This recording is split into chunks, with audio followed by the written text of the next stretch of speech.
So this internship, I mean this stream, YouTube stream, it's gonna be about like the process of applying to an internship for just from starting like to build your resume and your LinkedIn status online, connecting to people, finding the internships, and then applying to them, and also just general tips on like what to do. So I guess we'll start with building a resume.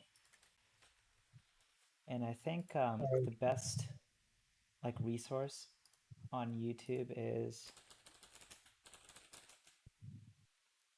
this video by Clement.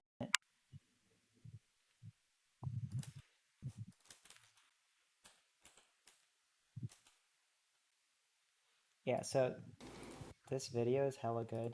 You should check it out. I'll send the link.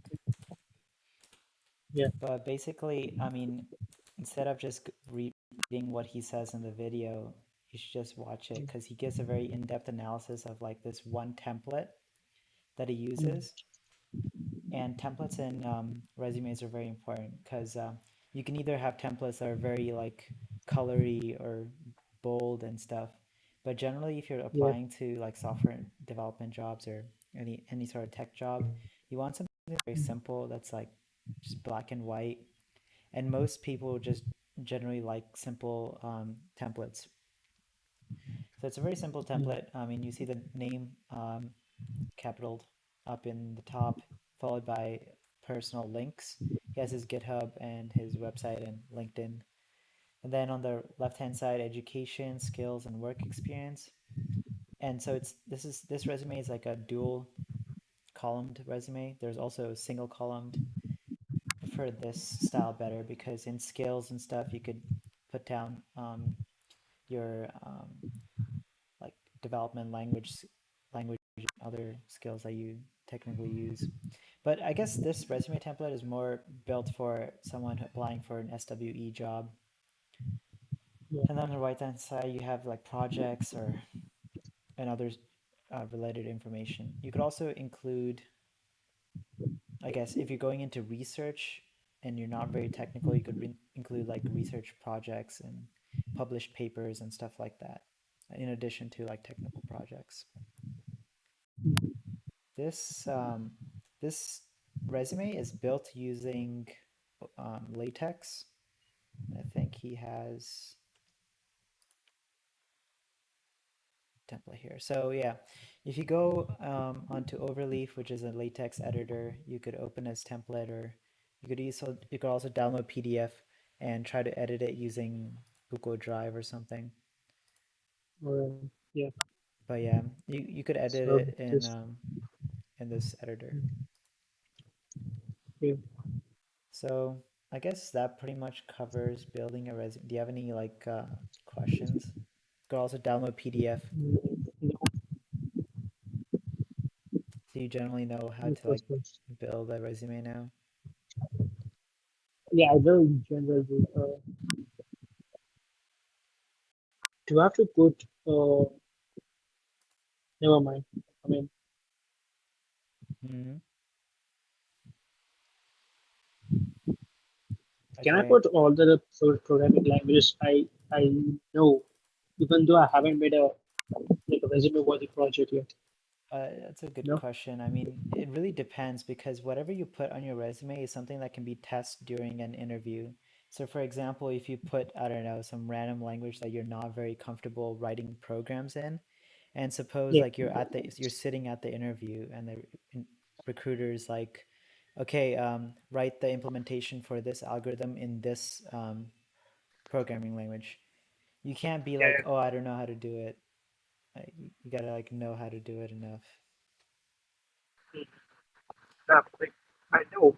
I will know the language, but I haven't made a project on it yet. So how about that? It's So yeah, I that's can fine. answer. Yeah, I you can could put answer it here. questions. I mean, you don't need to have a project with it, but it's generally like if you do have a project with it, it just increases the value of like your technical Yeah. skill.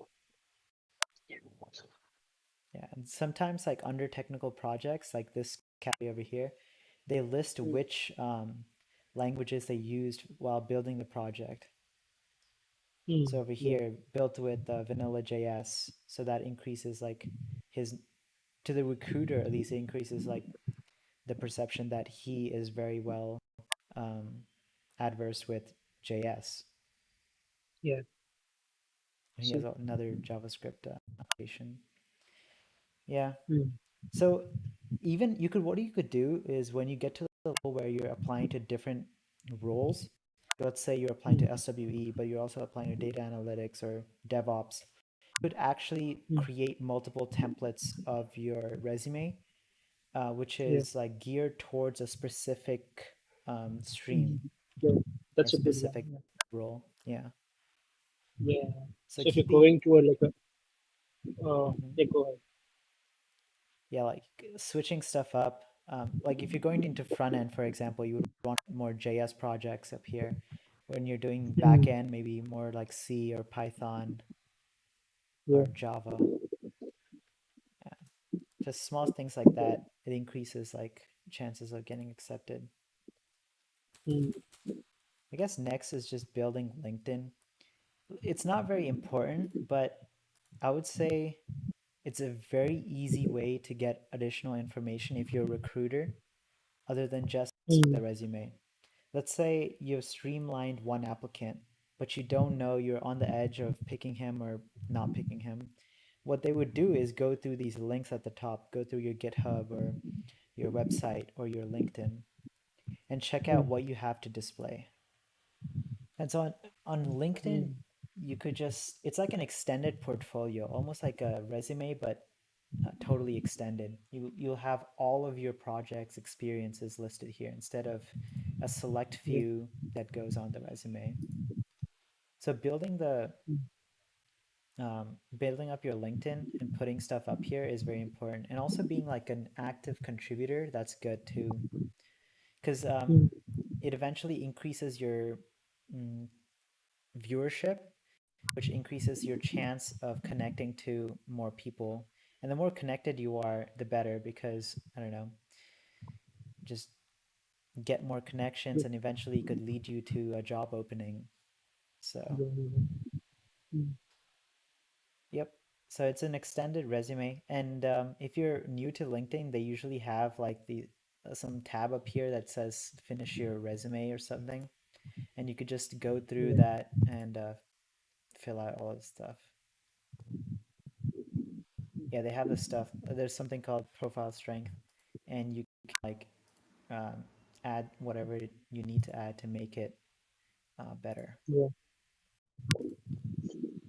All right. Um, if you're if, I guess if you're an engineer, something really important, software engineer, something important to build is also like your GitHub.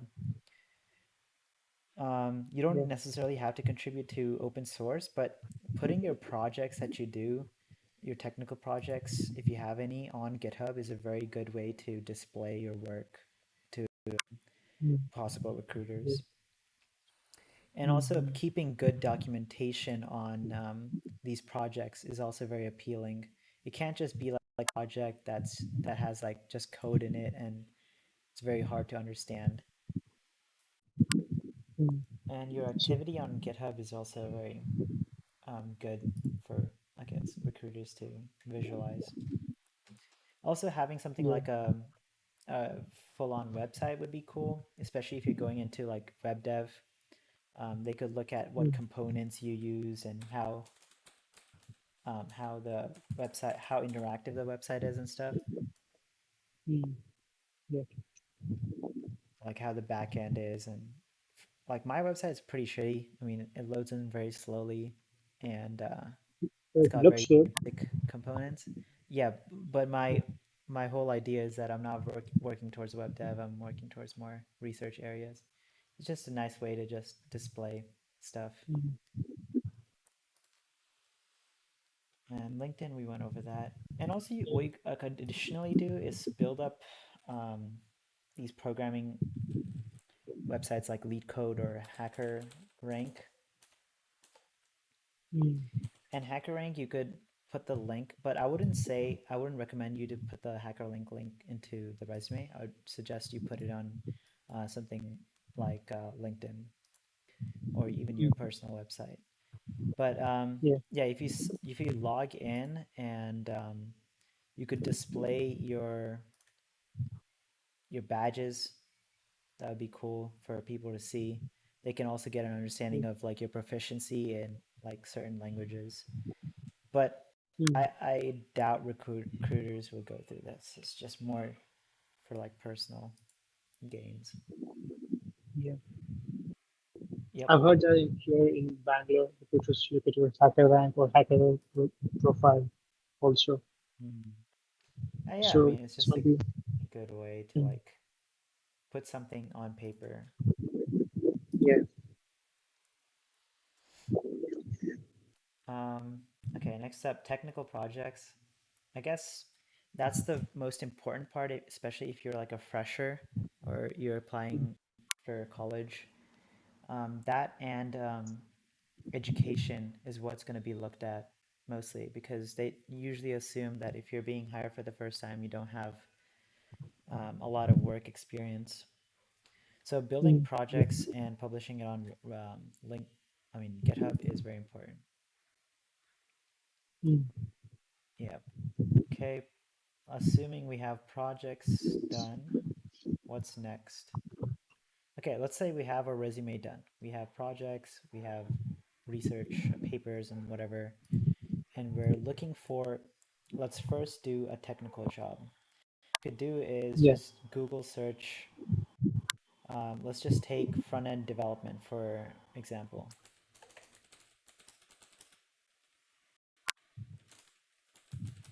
So just search up front end technologies, jobs, or something, and there's going to be a lot of resources to check out. Depends on where you live in the world. Mm, There's different websites for checking out and filtering through the open listings. And so I like the Google one. It gives it kind of like takes listings from all sorts of websites and puts it into this neat um, and collection. it temper, right? Yeah. Yeah, exactly. So even if it's on LinkedIn, it'll come up on this Google page, and you can apply through LinkedIn Okay. with this button. And this is Mm, also another benefit for having a LinkedIn. You could easily apply through LinkedIn by just clicking apply through LinkedIn. And if you click apply, everything is set up. You'll have to type in maybe a few things, but everything autofills into whatever application page that the recruiters are using. mm, And also LinkedIn keeps track of like what jobs you have applied to and what are pending and whatnot. And using that, it uses a recommender system to recommend you more jobs. So if you go on the jobs mm, page, this is an alternative for figuring out like companies to apply to. Like you can see already here, DevOps engineer, Angular developer, all of mm. that just came up from me just searching up front end and going into this page right here. So it's Okay. pretty good way of finding opportunities. I think if you go through the Google one, you'll find more just because you could also find jobs that are not listed on LinkedIn. So going through this first and then additionally you can go through the LinkedIn page jobs. Okay. Yeah, so I guess you could read through like what they prefer and what they don't, but usually companies require 2 years of experience. But if you have really good projects and you just seem technically advanced, they'll definitely take your resume into consideration. Mm, So don't be restricted, especially if you're like an undergrad or you're just graduating out of college. Don't look for jobs that just say only for freshers or something like that. Because in if you do a filter like that, you're gonna end up finding like maybe one or mm, you could also click type part-time internship full-time, apply all those filters and filter out like the job list. mm, mm. I would say if you're cold applying to top tier one companies, it's going to be very hard for your resume to be picked up. Um, Another Mm, way of applying is by getting referrals, and that goes back to like having connections on LinkedIn and, um, just maintaining a good positive activity on the internet allows you to get these referrals to these companies that usually don't um, look at bare bones applications. mm, got it. Let me just undo. Yep. So Okay. what else? Mm, Let's see. We got the resume covered. We covered yeah, how to build LinkedIn, job. Mm, GitHub, and also how to find and apply to internships. okay, Application process is just pretty simple. You just click on whatever website you want to apply yeah, on, and you just just apply. follow Mm, through with what they want you to do. mm, cool, cool. Usually, it's just information from your resume and also just personal information like I don't know where you stay and stuff like that. Mm, yeah, Um, yeah, tips. As for tips, I would just say try to be active to like if you're especially if you're in college, try to be actively trying to find and get to know other people in your class in college yeah, because you sure. never know like when you can get Mm, recommendations and or who to make projects mm, with as well. That's pretty important. yeah. Yeah, do you have any questions? Yeah, where do I get uh, like where do I find the overview of what jobs I can get and what I need to know for the job? Suppose I want to apply, so I don't I want to apply in backend, and where do I get like an overview of what a backend engineer needs to know, Hmm. Well, for right? Like I mean, yeah, I guess college right? doesn't really prepare you to understand these roles that are specified by these companies. But Yeah, usually, what but you that's could very do is important. go through these job listings and read the Mm, required technical or professional expertise.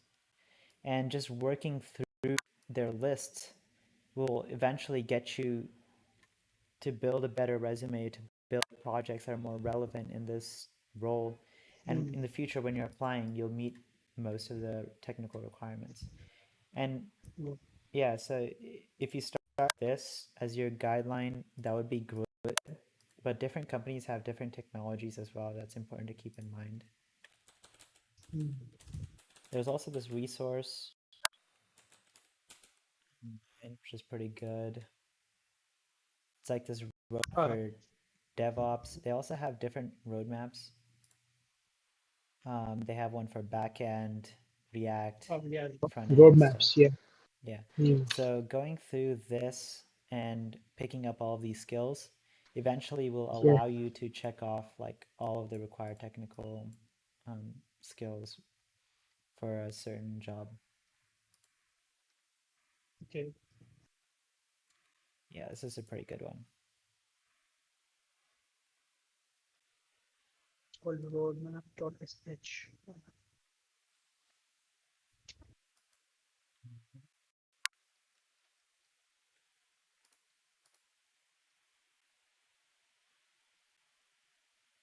All right. Let's go back to specifics. Can I get an ML engineer job after grad, like, as an undergrad? Or do I have to do the masters? It really depends. I mean, if you look at most like tier one companies and you try to look for Mm, ML, it also, yeah. So there's different jobs under ML. There's ML engineer, ML research scientist, and ML yeah, DevOps or ML ops. So there are yeah, different categories of um, machine learning, different aspects. So something like a research scientist would require masters just because of the additional learning that you get in the 2 years and the research experience that comes with it. If you're applying for ML engineering, usually companies take you in as a DevOps, development engineer.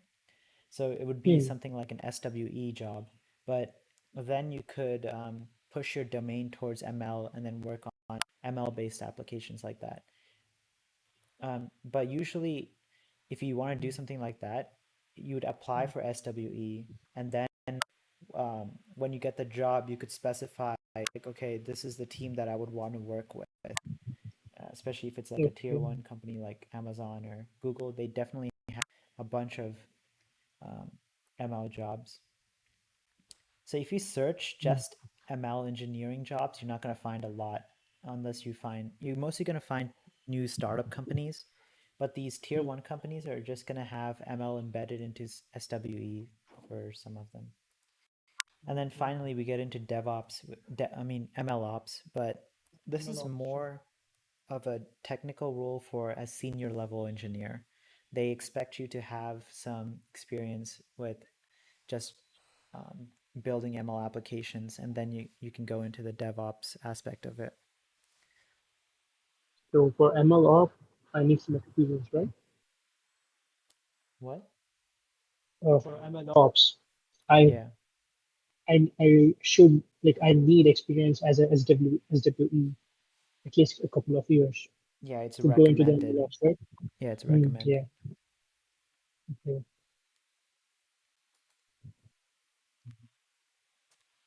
Yeah, those are the three branches for ML. Mm, Let's see, is there anything else I could maybe? I think that's it mhm. in terms I of think you covered tips. everything, pretty much everything. Yeah. Mm. All right, So then let's I'll just end let's end this. the stream here. Yeah, I'll Yeah. end the stream here. Cool. Thanks for watching, guys.